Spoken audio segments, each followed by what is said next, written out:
આને આને બરોબર ભગવાન શિવનો પોતે ભરોસા વાળો ભક્ત અને કહેવાય ગયું બાપુ ભગવાન શિવના મંદિરમાં બેહી ગયો માણસ. ओम नमः शिवाय याते रुद्र शिवा तनुर्घोरा पापकाशी नित्यास्तन्वा संत मयागिरी संताभिषाक सिंह नमामि समीशान निर्वाण रूपम विभुव्यापकम ब्रह्मवेद स्वरूपम निजम निर्गुणम निर्विकल्पम निरहम सिदाकाशमाकाश वासम भजेहम. ओम नमः शिवाय ओम नमः शिवाय. પોણી રાત વહી ગઈ, ભગવાન શિવ હલ્યા નહીં. અને ભીમનો મગજ જો ગમે એમ તો દીકરો એનો, અને હું ક્યારનો તપ કરું મારે હામું મહાદેવ જોતા નથી. બાજુમાં નદી હતી ને નદીને આડો હોઈ ગયો અને નદીનું પાણી હુડુલુલુલુલું કરતું એમ કહેવાય બધું દેવળમાં નાખ્યું અને દેવળમાં મંદિર ગયું ને શિવ બુડ્યા અને સાહેબ શિવ જટા ખખેરીને ઊભા થયા. કોણ છે કે મોટા બાપુ હું છું, બીજું બોલતા નહીં. એટલે કે ભીમડા અત્યારે કામ હોય તો જ બાપુ આવ્યા હોય, નકુસા માંગળી હોય તો જ ઇમરજન્સી આવ્યા હોય. કે તકલીફ શું છે, કાલનો દી ત્રિશુલ જોવે કે બટા લાયસન્સ વાળું છે ગમે ન દેવાય. માં પાર્વતીએ કીધું બિચારે કોઈ દિન માગી માગીને ત્રિશુલ માગ્યું, એમાં ના હું પાડો દઈ ગયો ને. એ બહેનોનો સ્વભાવ મને બહુ ગમે. હા જોજો તમે આપણે કોઈક ઓલા આવે ને તો આપણે એમ કે ભાઈ કોઈક એમ કે ભાઈ આવી તકલીફ છે ને થોડાક આપો તો આપણે 500 700 1000 આપીએ ને તો એ કગળતો હોય ભાઈ 2000 આપો ને ભલામણ આમ જો દીકરીને લગ્ન છે ને કબાટ એક લેવો. તાપર ઘરના કે દઈ ગયો ને અહીંયા એક પ્રોગ્રામ નહોતો કર્યો દઈ. યાર ખબર છે તળેલા નાખ્યું છે પણ એનો સ્વભાવ ભોળો હોય સાહેબ. અને આવા ભોળા સ્વભાવના પાછા ભાગશાળી હોય એની જ ઘીરે હોય. બાકી તો તમે 2 રૂપિયા ગયો તો અડધો દી લવે. દઈ ગયો માં દઈ આ પરજા વાહે હું પછી ઈંધણું નાખશો.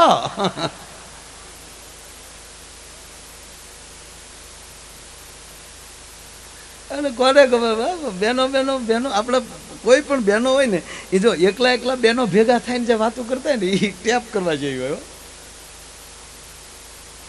એકલા બહેનો ભેગા થઈને આમ હાથ રાખીને જે વાતો કરે કોઈક દી સાંભળજો. એક વાત તો એ કરે જ તે કઈ વાત છે કહું, તમારા ભાઈમાં જાજી બુદ્ધિ નહીં લે. અને વાતે હાશી ને આપણામાં હું તમારી ભેગો છું. હા આપણામાં બુદ્ધિ હોય તો સામે લે આ ઘોડે ચડીને જે આપણે કપાણા.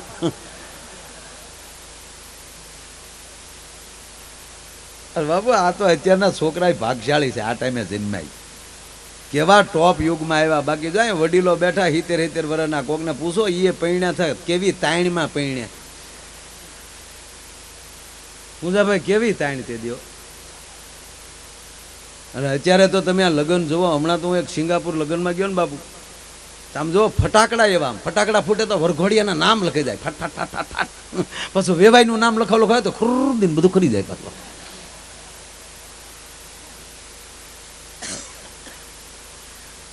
કેવું સરસ છે બધું. કેવા કેવા હકીકત હતા તમે બધા જોતા છો. અત્યારે હું તો આ રસ્તે આવ્યો તો 2 જાનું રામભાઈ ને અમે આવતા હતા દે દે પ્યાર દે એવા ગીત વાગતા હતા. ફિલ્મ છે. શોલે ફિલ્મ તો લગભગ ઘણા જોયું છે ને. શોલે ફિલ્મ રામભાઈ તમે જોયું કે નહીં? શોલે ફિલ્મ ન જોયું તમે? હાવ પત્રકારમાં જ રહ્યા હાવ. બાકી તો લગભગ બધા આપે જોયું ને બધા. હા જોયું જ હોય. એમાં બાપુ એવો ડખો છે કોઈને ખબર નથી. મને એકને જ ખબર છે શોલે ફિલ્મમાં હું ડખો જોઈ. મને ને એક જયાબેન ને હાશેલ. જયાબેન એટલે અમિતાભભાઈના ઘરના. આપણે તો બેન જ કહેવાય.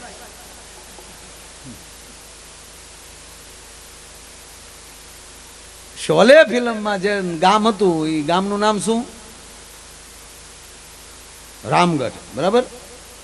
બોલો અમજદ ખાન ડાયલોગ બોલે ને અરે અમજદ ખાન એટલે ગબ્બર. એ એકનો એક જ છું. જે ગબ્બર બન્યો હતો ને એ જ અમજદ ખાન બેટા. મારા દીકરો તારા બાપાને પૂછી લેજે એ, કારણ કે એ શોલેના યુગના એ છે. તું તો આ કેવું ફિલ્મ હમણાં આવ્યું નવું? કેવું આવ્યું નવું ફિલ્મ? હે ગીતાના બીજા અધ્યાયનું શું નામ છે? એમ છે હિન્દુ એક હે લાડવા ખાવામાં. ગીતા રાખજો ઘરમાં ભાઈ, ભાગવત રાખજો, રામાયણ રાખજો ઘીરે. બાહુબલી તો ઠીક છે, એક સાંખ્ય ભાવ નામનો એક મિત્રતાના ભાવનો એક તમને મેં સામાન્ય એક પ્રશ્ન પૂછ્યો. બીજો અધ્યાય ગીતાના ખાલી 18 અધ્યાયના નામ શીખી જાવ ને તો હાથ પેઢીને મોક્ષ મળી જાય. આખી ગીતાને વાંચો અને ખાલી 18 અધ્યાયના શું નામ છે એ ખાલી આ નામ પાકા કરજો. અરે છોડો, તમારી પોતાની 7 પેઢીના નામ તમને આવડતા હોય, ગેરંટી સાથે સંતોની સાક્ષીએ કહું કે તમને પોતાની 7 પેઢીના નામ આવડતા હોય અને કોઈને વીંચીનો ડંખ થયો હોય, એ તમારી 7 પેઢીના 7 વાર નામ બોલતા બોલતા અગરબત્તી ફેરવી નાખો સાહેબ, અને હામાં માણાનું જો વીંચી ન ઉતરી જાય તો હું ગાવાનું બંધ કરી દઉં. કારણ કે તમારી 7 પેઢીમાં એક તો કોક એવો હશે કે એના પુણ્યથી એમ કહેવાય કે વીંચી ઉતરી જતો હોય. અર્જણભાઈ, તમારી 3જી પેઢીએ જ તમારો દાદો જો હિંગળાજ પરખાવ્યો હોય, અને મને તો એ જ લાગે કે એ જ ભાભો પાછો 3જી પેઢી આપણામાં નિયમ છે સાહેબ, એ 3જી પેઢી આપણે એને જ રાખવો પડે નામ. આ તો નામ તમે અર્જણભાઈ રાખ્યું, બાકી આ દાદો જ છે તમારા આ કુટુંબનો. અને હવે તો સમાધિનો ધણી થઈ ગયો છું. સંત કરે આપ સમાન, એની જેવો કરી નાખ્યો તમે. રાજુબાબુ, આપ તો ગોસ્વામીના દીકરા છો, આપને તો હોય સમાધિ, પણ એક સાથે રહેનારે જે તારી લે. બાપુ 19 વર્ષના 18 વર્ષના થાય ને ત્યારે આપણી ઉંમર ગામ ગણતું હોય. 18 વર્ષના થાય ને ત્યાં સુધી આપણી ઉંમર ગામ ગણે કે ફલાણા ભાઈ દીકરો 17 વર્ષનો થયો ને 18 વર્ષનો થયો, દીકરી દીકરો જે કાંઈ. પૂંજાભાઈ બહુ સારો વાત યાદ આવે એટલે કહું, 18 વર્ષના થાય ત્યારે સુધી આપણી ઉંમર ગામ ગણતું હોય, પણ 19 ના થાય ને પછી આપણે મળીએ ગણવા. એટલે નામ્યું હું ગણીશ એટલે 19, અને હું આવે એટલે તરત 20 આવે, ઝેર એટલે 20. અને જગતનું વિષ, જગતનું ઝેર આ ખાલી 10 વર્ષ જ હોય. 20 વર્ષના થાવ ને પછી જગતનું ઝેર મળે આવવા, પરણાવવાનો, નોકરીનો. પણ ઝેર જીરવતા શીખી જાવ ને 21, 22 એમ 9 વર્ષ સુધી તમે ઝેર પચાવતા શીખી જાવ તો દુનિયામાં તરીશ. અને દુનિયામાં તરતો થા ને તો એકલાને ન તારતો, એક બધાને સાથે લેતો જાજે. 31, 32, 33 આમ બીજાને સાથે લઈને તો 40, તો દુનિયામાં પછી તું હાલતો થઈશ, ચાલી શકીશ. અને પછી તું ચાલતો થઈશ એટલે જગત તારા નામની તાળી પાડશે. 41, 42, 43. પછી તાળીનું ધ્યાન રાખજે ને, કે આની આ દુનિયા પછી વન ભેગી ના કરી દે.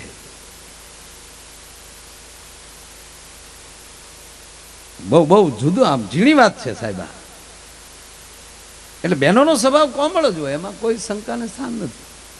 એટલે અત્યારના લગ્ન જોઈએ તો એમ થાય ભાઈ ભાઈ આમાં કેવા. એટલે શોલેની વાત કરતો હતો, એમાં કેવો ડખો છે બાપુ. એ રામગઢમાં લાઇટ નહોતી. જેણે શોલે ફિલ્મ જોઈ જોજો, જયાબેન રોજ રાતે ફાનસ બેન કરવા નીકળાય ફિલ્મમાં, અને અમિતાભ બોલીકર શર્ટ ખંભે હોય ને ગરમીનો બેઠો હોય. હા, એમાં સીન હોય. એટલે એક વાત તો ફાઇનલ કે એમાં લાઇટ હતી ભાઈ? લાઇટ નહોતી. લાઇટ નહોતી તો ધર્મેન્દ્ર જે ટાંકા ઉપર ચડી ગયો એ ટાંકો ભરતા હેનથી. ધર્મેન્દ્ર ચડી જાય ને, મોહી મર જાઉંગા, ફટ જાઉંગા,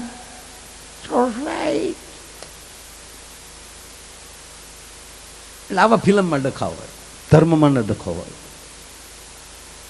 એટલે બહેનોનો સ્વભાવ એવો કોમળ હોય. ત્યારે અત્યારે બાકી આજે પહેલાં જે લગ્ન થયા પૂછજો તમે, અત્યારે તો એવી બગ્યું આવ્યું, રાજા મહારાજાઓ પાસે બગ્યું ન હોય, એમાં વરરાજા બેસીને નીકળે.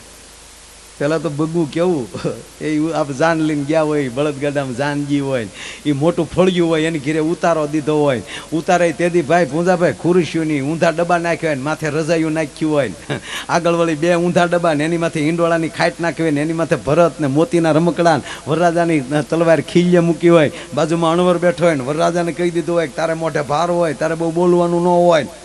વરરાજો વળી ટીકીવાળો રૂમાલની નામ બેઠો હોય. હજડો બાપુ હલવાનો. તા તો વળી માંડવાની બાયું પછી તમને કહું વરરાજાને ચા પાવા આવે, લીલી પીળી લેટ કરો, મારે ફલાણા ને રોવા છે, કાળા છે ક્યાં ધોળા, ઈ ના ઈ છે. હવે અહીંયા વરરાજાને કીધું કે તારે બોલવાનું ન હોય, તારે મોઢે ભાર હોય, એટલે હાવ હજડ બેઠો હોય. અને જ્યાં જગ્યાએ ઉતારો દેતા તેથી એ સમયમાં ટોયલેટ બાથરૂમ નહોતા, એમાં વરરાજા વાના ખાઈને આવ્યા હોય, એમાં પેટમાં ગડબડ ઉપડે એટલે અણવરને કોણીઓ મારે. અણવરને એટલે અણવર કે આમ ઈશારો કરે, અણવર કે શું છે એટલે અણવરને આમ વરરાજાને મોઢે ભાર હોય, બોલાય નહીં, એટલે અણવરને ઈશારો કરે, ડબલું ડબલું ડબલું. પાછા જે જગ્યાએ ઉતારો હોય એ ઉતારા ડેલીએ બહાર તમને કોઈ ઢોલી બેઠા હોય અને ઢોલીને કીધું હોય કે આ વરરાજો નણવર બારા નીકળે આવે એટલે એને માંડવા સુધી તમારે વગાડતા વગાડતા વહી આવવાનું.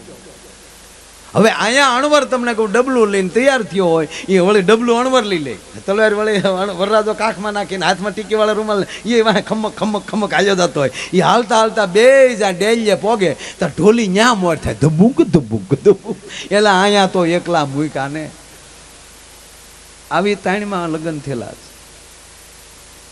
એને બદલે અત્યારે તમે જુઓ કેવા જમણવાર. મુંબઈથી તો પીરહવા વાળા આવે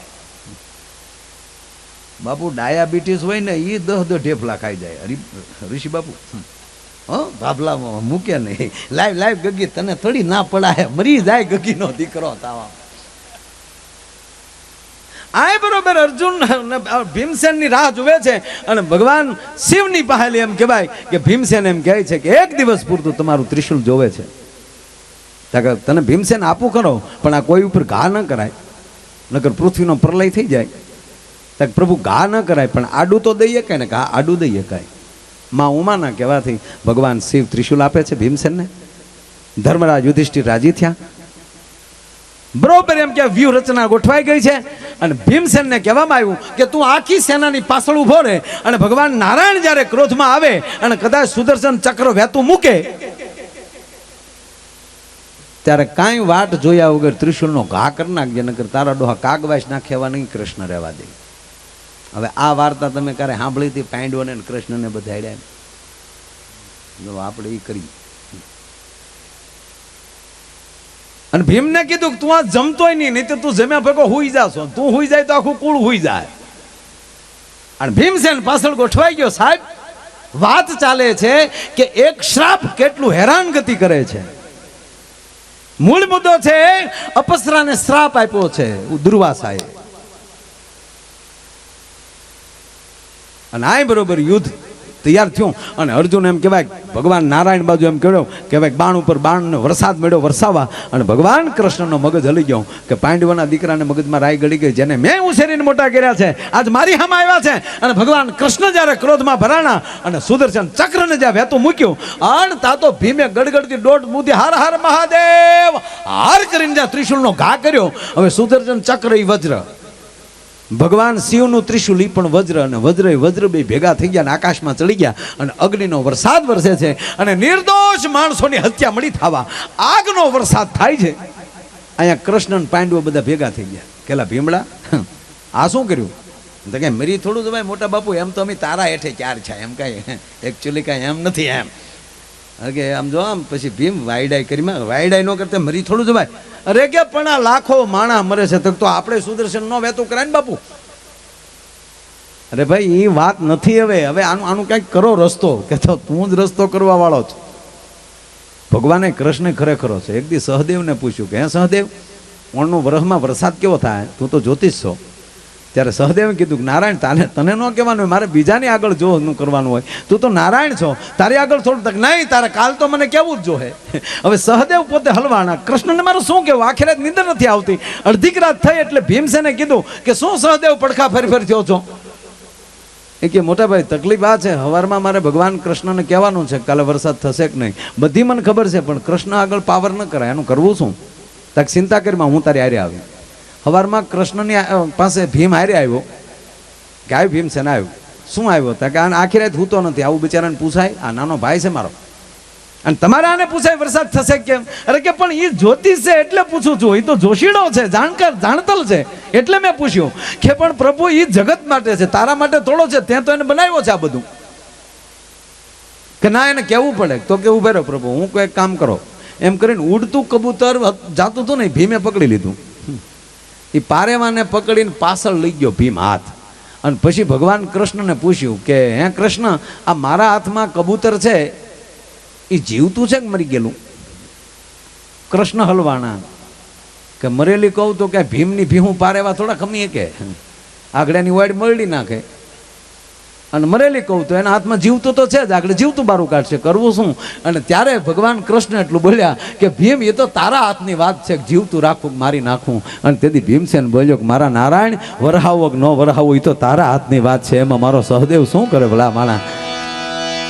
એમ ભગવાન કૃષ્ણ ભીમને કહે છે કે ભીમ, હવે શું કરવાનો ઉપાય બતાવો. કે નારાયણ, તું ઉપાય બતાવ, તું મારો બાપ છો. કે પણ બે વજ્રને નોખા પાડે એવો કોણ? અને આમ જ્યાં નજર કરી બાપુ તો અર્જુનના રથની ધજા ઉપર હનુમાન ફડાકા મારતો હતો બાપ. અને એ પણ વજ્ર, હાથ વજ્ર ગોર ધજા બિરાજે, કાંધે મોન જનોઈ સાજે, શંકર સુવાન કેસરી નંદન, તેજ પ્રતાપ મહાજગ વંદન. આન ભગવાન કૃષ્ણ નારાયણ હાથ કર્યો, હનુમંત કૂદીને આવે છે ને કીધું, પ્રભુ તમારો આખો યુગ વયો ગયો, મને ક્યાંય હાથ ન કર્યો. તે રામા અવતારમાં તોડાવી નાખ્યો, ડુંગરા ઉપાડી ઉપાડીને, દરિયા કુદાડી. કે એટલે જ આ યુગમાં તને કાંઈ નથી કીધું, પણ હવે આ બે વજ્રને છૂટા પાડવા માટે તારે જવું પડે. અને ત્યારે હનુમંતે કીધું કે પ્રભુ, એક વજ્ર તમારું સુદર્શન ચક્ર, લોટકીબાઈ હાથમાં ચૂડલો પહેરે એમ પહેરી લઉં, અને એક બાજુ મારો બાપ મહાદેવ, એનો 11મો રુદ્ર તસલી આંગળીએ ત્રિશુલને ફેરવતો વયાવું. પણ એક વજ્ર સુદર્શન, બીજું વજ્ર ત્રિશુલ અને ત્રીજું વજ્ર અજનીનો જાયો. આ 3 વજ્ર ભેગા થાય ને એક સાથે 3 વજ્ર ધરતીમાં આવે તો ધરતી રાહતાળ વહી જાય. મારે નીચે વજ્ર જોવે. એટલે ભીમસેને કીધું કે અડધું હાલે કે હાલે, કારણ કે ભીમ અડધું વજ્ર જ. તારો વજ્ર વાળો ભાગ પડખું ફરીને બેસ, મારે ખાલી મારો પગ અડી જાય, અર્થિંગ થઈ જાય એટલે રેડી. અને બાપ હનુમાને સલાંગ મારી, અત્યાર સુધીના કોઈ ચિત્રકારે ચિત્ર નથી બનાવી શક્યા.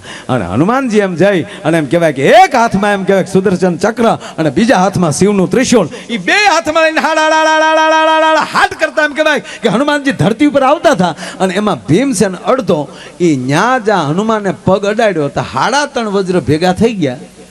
અને ઓલી શ્રાપ હતો, 3.5 વજ્ર ધરતીમાં ભેગું થાય ત્યારે તારા શ્રાપનું નિવારણ થાય. ઓલી ઘોડી હતી એ કડાકો થઈ અને વીજળી વેગે એમ કહેવાય કે અપસરા થઈ અને સીધી ઇન્દ્રલોક વહી ગઈ ને આવડા બધા સોડા પીને હોને ઘીરે વહી ગયા. એક શ્રાપે લેવા દેવા વગરના કેવા ધંધા કરાવ્યા છે. એવાનું વેણ કાઢો કે કોઈના દિલને ઠેસ વાગે. શબ્દ આર હૈ, શબ્દ પાર હૈ. એક સદગુરુનો શબ્દ મળી જાય સાહેબ, માણસનું જીવન તરી જાય.